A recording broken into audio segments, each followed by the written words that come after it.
Assalamualaikum warahmatullahi wabarakatuh. Para kaum muslimin yang dirahmati oleh Allah, dalam kesempatan kali ini kami akan mengambil sebuah tema doa agar kaya.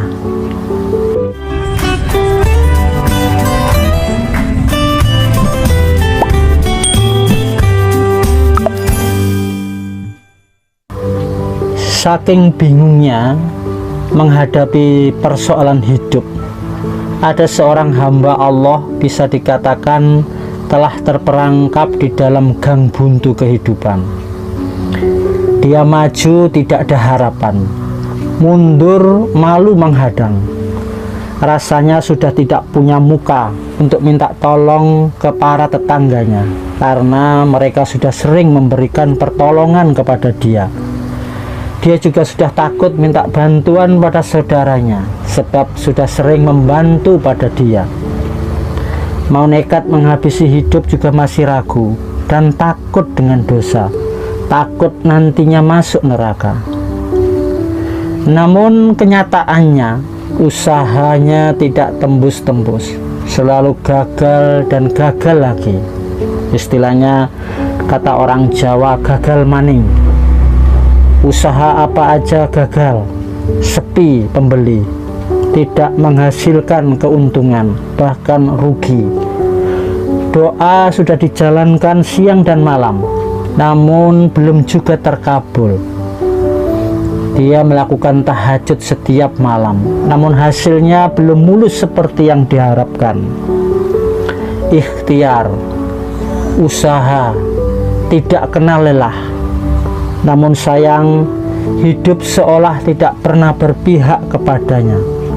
Tidak ada perubahan sama sekali.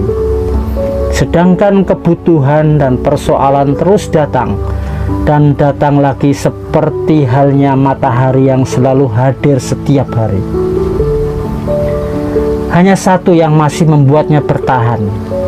Dia percaya kepada Allah. Kepercayaannya kepada Allah belum luntur, masih ada, meski hanya seperti secercah cahaya di gulita malam. Itu adalah sebuah kisah pahit, kisah getir kehidupan yang mungkin banyak sekali dialami oleh saudara-saudara iman kita, saudara-saudara Islam kita. Pada saat zaman sekarang ini yang memang serba sulit, keadaan ekonomi yang memang belum membaik, maka banyak sekali keadaan seperti di atas tadi dialami oleh saudara-saudara Islam kita. Menghadapi keadaan seperti yang demikian, yang di atas tadi, lalu pada siapakah mereka harus mengadu? Lalu kepada siapakah mereka harus minta tolong? Marilah kita perhatikan sebuah hadis riwayat Abu Dawud. Hadisnya Hasan Sahih. Di hadis tersebut Rasulullah SAW bersabda, yang artinya, barang siapa ditimpa kesulitan lalu dia mengadukannya kepada manusia, maka kesulitan itu tidak akan bisa teratasi. Barang siapa yang tertimpa kesulitan lalu mengadu kepada Allah, maka Allah segera memberinya rezeki, cepat atau lambat.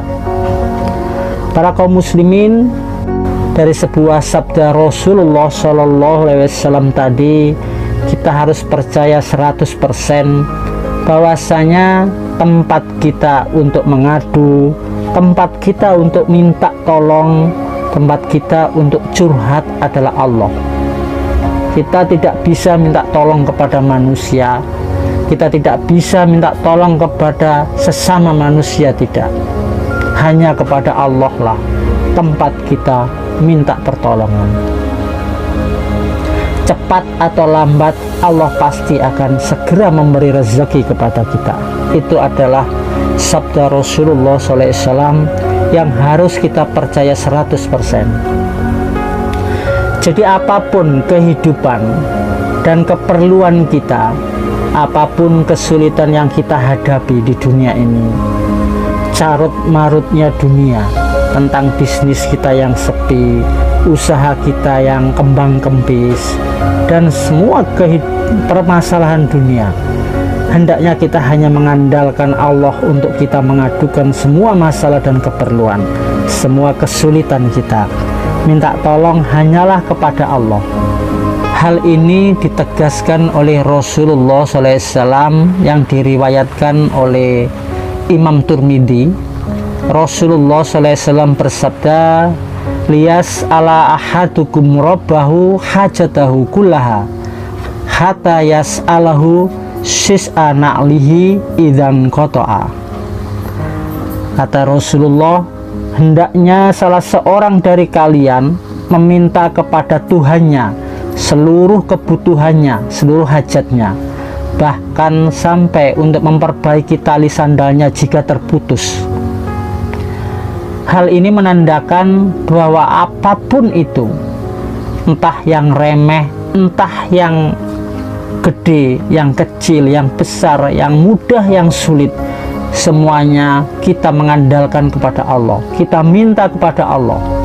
Bahkan digambarkan oleh Rasulullah, bahkan sampai sandal, tali sandal yang putus pun kita minta kepada Allah. Kalau kemudian di dalam sebuah hadis yang lain kita lihat di situ diriwayatkan Nabi Musa alaihissalam sering bermunajat kepada Allah dan sering mengucapkan doa-doa, Allahumma lakal hamdu wa ilaikal mustaka wa antal musta'anu wa la hawla wa la quwata illa billahil aliyil adim. Ya Allah, segala puji bagimu, kepada engkaulah aku mengadu, dan hanya engkau yang bisa memberi pertolongan. Tiada daya dan upaya serta tiada kekuatan kecuali dengan pertolongan Allah yang maha tinggi lagi maha agung. Lalu pertanyaannya, apakah memang kita tidak boleh melakukan curhat kepada sesama manusia? Seperti misalkan seorang kawan kepada kawan lainnya, atau seorang istri kepada suami, atau mungkin kepada keluarganya.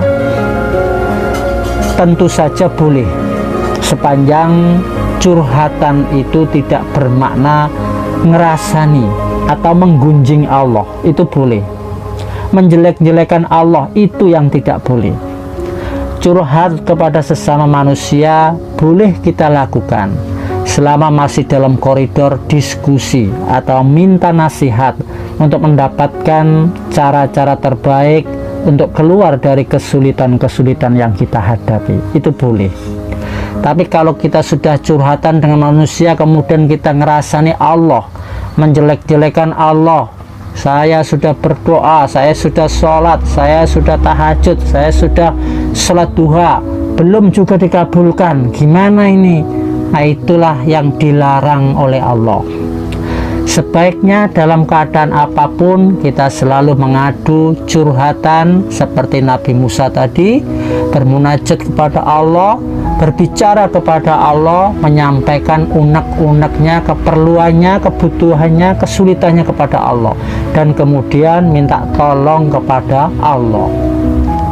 Dari semua uraian hadis di atas, kita bisa mengambil kesimpulan bahwa hanya Allah lah tempat kita mengadu, hanya Allah lah tempat kita minta tolong, hanya Allah lah tempat kita minta rezeki, hanya Allah lah tempat kita minta kekayaan, tempat kita minta agar dagangan kita laris, tempat kita minta agar bisnis kita lancar, agar bisnis kita berkembang.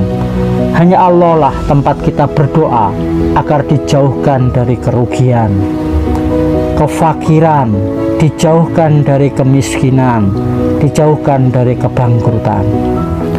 Untuk itu, para kaum muslimin yang dirahmati oleh Allah, kita berikan beberapa doa dari beberapa hadis sahih Bukhari dan hadis sahih Muslim yang bisa kita amalkan agar kita berdoa kepada Allah, hanya kepada Allah. Salah satu doa di dalam surat As-Sad 35, Qala rabbi firli wahabli mulkan la yambaghi li ahadim min ba'di innaka antal wahhab. Saat itu Nabi Sulaiman berdoa, ya Tuhanku, ampunilah aku dan anugerahkanlah kepadaku kerajaan yang tidak dimiliki oleh seorang pun sesudahku. Sesungguhnya engkaulah yang maha pemberi. Kemudian yang kedua adalah doa memohon kemudahan kepada Allah. Ini ada di hadis Bukhari. Allahumma la sahla illa ma ja'altahu sahlan wa anta taj'alul hasna idza syi'ta sahlan. Ya Allah, tidak ada kemudahan kecuali yang engkau buat mudah, dan engkau menjadikan kesedihan atau kesulitan jika engkau kehendaki pasti akan menjadi mudah. Yang ketiga, doa agar terlepas dari sulitnya hutang.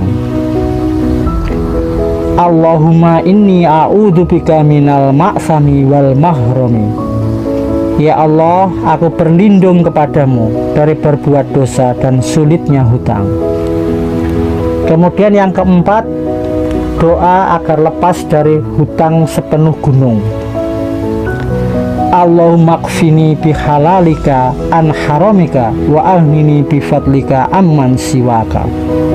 Ya Allah, cukupkanlah aku dengan yang halal dan jauhkanlah aku dari yang haram, dan cukupkanlah aku dengan karuniamu dari bergantung pada selainmu.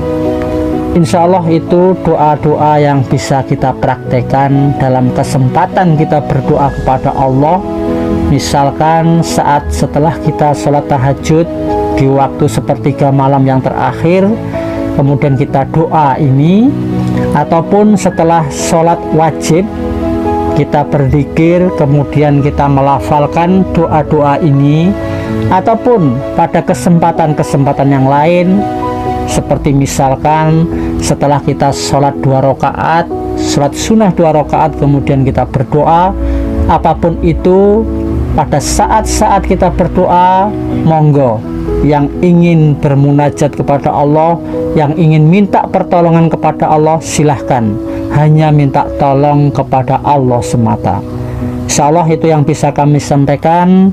Semoga doa-doa kita semuanya bisa dikabulkan oleh Allah. Amin, amin, ya Rabbal Alamin.